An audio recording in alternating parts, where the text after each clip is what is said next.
Track 6 is Puteți, avea or familie, fericiță.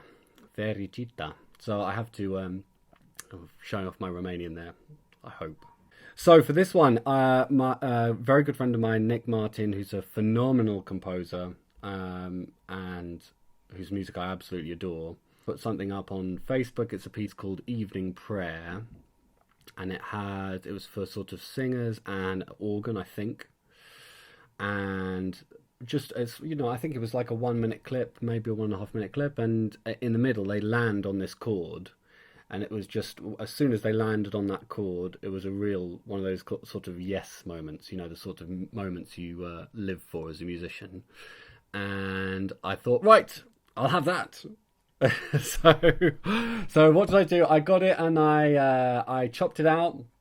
And all I did was looped it, and I didn't quite loop it. I chopped it at slightly different intervals, and you get the breath before this amazing chord, and you get different amounts of the breath before the chord, depending on the length of the sample.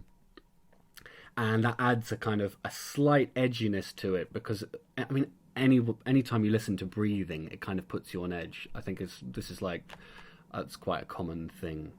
And those irregular patterns just give it a little bit of an edge. It pleases me because it's one of my favourite things in the album, and I think I like the kind of irony that one of the favourite moments has the least to do with me, if that makes sense.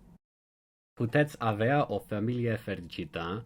It means something like you can also have a happy family. That's what it means, and it's from. Again, an organisation that I won't name. I don't think I know the name of the organisation, but it's one of these religious organisations that puts up a very pristine board, and then tries to talk to people as they go past. But it's very, to my mind, sometimes this can be very commercialised, and I feel like it undermines itself how kind of commercialised and pushy and adverty it is. And this one particular board had this phrase on the top of it: you can have a happy family as well. It seems like such a cheap sell, like, oh, you know, you're like hunting people who are miserable with some aspect of their life, and we're going to solve all your problems. It's just like, to me, it seems like a nonsense when it's done in that way, you know.